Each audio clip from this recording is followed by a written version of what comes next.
ला रहे हैं हुसैन हाथों पर, कौन असगर से अब बड़ा होगा।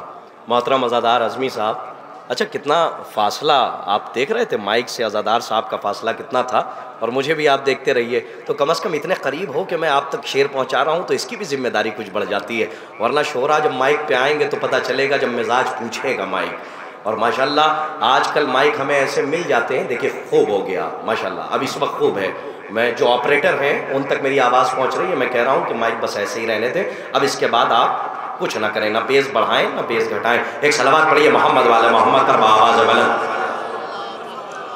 साहब बहुत अच्छे शेर सुना रहे थे अज़ादार अज़मी साहब। मैं आप लोगों से गुजारिश करूंगा कि आप हजरात शोराए किराम, बहुत ज़्यादा तवील फेरिस्त नहीं है, आप हजरात चाय पीते रहिएगा लेकिन किसी की मनक़बत ना पी जाइएगा, बस चाय पीते रहिएगा। जामे विलायत से शोरा सैराब कर रहे हैं, आप जामे विलायत पीजिए।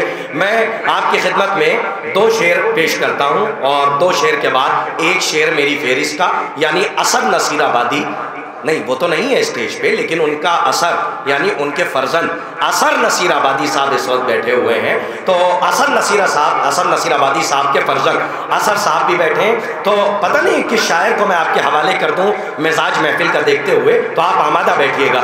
एक अहले सुन्नत शायर हैं और गज़ल के शायर हैं, क्या नाम है उनका, मेरे जहन से निकल रहा है, सरजमीन दोषीपुरा में उन्होंने इस वक्त एक शेर पढ़ा। साहब क्या महफिल हुई, 3 शाबान में इकबाल अशर या अशर इकबाल, आप जो फरमा लें, आप जो समझ लें। इकबाल अशर गज़ल की दुनिया का बहुत बड़ा शायर है। सरजमीन दोषीपुरा में महफिल हो रही थी साहब, एक शायर ने पढ़ा, लग रहा था महफिल ख़त्म हो गई, उसके बाद फिर दूसरे शायर ने पढ़ा, लगा महफिल ख़त्म हो गई, फिर तीसरे ने पढ़ा, लगा अब महफिल ख़त्म हो गई, फिर चंदन फैज़ाबादी साहब ने पढ़ा, उन्होंने जब पढ़ा तो ऐसा लगा कि अब महफिल ख़त्म हो गई। लेकिन इकबाल अशर बैठे हुए थे, गज़ल की दुनिया के शायर हैं साहब, कभी कभी क्या शेर हो जाते हैं, और बाबुल हवाइज अपने कटे हुए बाजुओं का सदका न जाने किसे कब अता कर दे। एक शेर उन्होंने पढ़ा, महफिल एक तरफ, वो शेर आज भी हिंदुस्तान में गश्त कर रहा है। वो फरमाते हैं कि सर पटकती हुई मौजों को तलातुम न कहो। देखिए एक ही शेर पढ़ूंगा, आप चाहे जैसे कबूल कीजिए। सर पटकती हुई मौजों को, बड़ा शेर पढ़ने जा रहा हूं, इकबाल अशर के सर पटकती हुई मौजों को तलातुम न कहो, ये तो दरियाओं का अंदाज़े आज़ादारी है। अच्छा जब जब पहुंच जाए मिसरे तब तक हमारे नौजवान दाद दे कि सर पटकती हुई मौजों को तलातुम ना कहो, ये तो अंदाजे, ये तो दरियाओं का अंदाजे अज़ादारी है। अच्छा मेरा भी अंदाज यही है माशाल्लाह, आप देख रहे हैं, ये बस 2-3 शेर मैं आप तक पहुंचाता हूँ इसी अंदाज में कि सर पटकती हुई मौजों को तलातुम ना कहो, ये तो दरियाओं का अंदाजे अज़ादारी है। साहब मीर नज़ीर बाखरी साहब बैठे हुए हैं, क्या क्या शेर इन्होंने कहे, मरसिए कहें, इन्होंने क़तात कहें, कलाम कहें, क़सायद कहें, मरासी, और माशाल्लाह इनका मजमुआ भी है, गज़ल भी इन्होंने कही है। मौला इन्हें सलामत रखें। हमारे असातिज़ा तशरीफ़ फरमा है, उलमा तशरीफ़ फरमाए, एजाज़ ज़ैदी साहब है।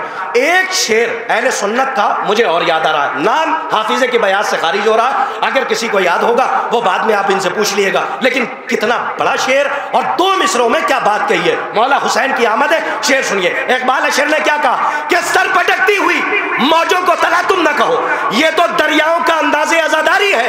एक अहले सुन्नत शायर ने तो लगता मिसरे देखिए क्या अजीब कैफियत के मिसरे फरमाते हैं कि हुसैनो मिन्नी का, सुरूर भाई दुआएं चाहता हूं, हुसैनो मिन्नी का, खुदा करे कि मिसरे पहुंच जाए, हुसैनो मिन्नी का मतलब समझ नहीं पाया। मैं फिर मिसरा पहुंचाता हूं और स्टेज से दाद चाहता हूं, हुसैनो मिन्नी का मतलब समझ नहीं पाया, वो कह रहा है कि नेज़े पे सर हुसैन का है। मौला आपको आबाद रखे, शादो आबाद रखिए कि हुसैन मिन्नी का मतलब समझ नहीं पाया, हुसैन मिन्नी का मतलब समझ नहीं पाया, वो कह रहा है कि नेज़े पे सर हुसैन का है। हुसैन मिन्नी का मतलब समझ नहीं पाया, वो कह रहा है कि नेज़े पे सर हुसैन का है। आइए हज़रात, मैं बड़े अदब व एहतराम से हर पे इल्तिमास लेके बढ़ रहा हूँ इन 4 मिसरों के साथ कि अली जाने नबी क्या है, नबी जाने अली क्या है, अली जाने नबी क्या है, नबी जाने अली क्या है, अंधेरे क्या बताएंगे मिजाज रोशनी क्या है, अली जाने खुदाए हुसैन का वास्ता मुझे बताइए कि महफिल का आगाज ऐसे नहीं होता, बल्कि आपकी आवाज़ों की गंगरज मेरे कानों से टकरानी चाहिए। आपके मिजाज के शेर पढ़ने जा रहा हूँ कि अली जाने नबी क्या है, नबी जाने अली क्या है, अंधेरे क्या बताएंगे मिजाज रोशनी क्या है, तबर्रा तबर्रा इतना करना दुश्मन आले मोहम्मद पर जमाना पूछ बैठे, इनसे आखिर दुश्मनी क्या है। तबर्रा इतना करना, सुरूर भाई आपके लिए मिसरा बदल रहा हूं कि तबर्रा इतना करना दुश्मन आले मोहम्मद पर, ये दुनिया पूछ बैठे इनसे आखिर दुश्मनी क्या है। मैंने ज़माने का लफ्ज़ इस्तेमाल नहीं किया और पहले इस्तेमाल इसलिए कर दिया था कि आपने सुन लिया, अब शोरा के लिए मैंने मिसरा बदल दिया है कि तबर्रा इतना करना दुश्मन आले मोहम्मद पर कि ये दुनिया पूछ बैठे इनसे आखिर दुश्मनी क्या है। सुनिए, यहाँ मनसब नहीं देखो, यहाँ रिश्तों की अजमत है। भतीजे का अमल बतलाएगा उसकी फूफी क्या है। कताबंद मुलाहिजा फरमाइए कि यहाँ मनसब नहीं देखो, यहाँ रिश्तों की अजमत है। भतीजे का अमल बतलाएगा। चाहे मुबारक हो आपको, लेकिन खुदा का वास्ता कि आप मिसरों को रायगा ना कीजिएगा। जो चाय पी रहे मोहतरम है, लेकिन कोई मिसरा ना पी जाइएगा। कि आप सुनिए कि यहाँ मनसब नहीं देखो, यहाँ रिश्तों की अजमत है। यहाँ मनसब नहीं देखो, यहाँ रिश्तों की अजमत है। भतीजे का अमल बतलाएगा उसकी फूफी क्या है। जमीने करबला से दो इमामों को बचा लाई, कोई ज़ैनब से पूछे रहबरों की रहबरी क्या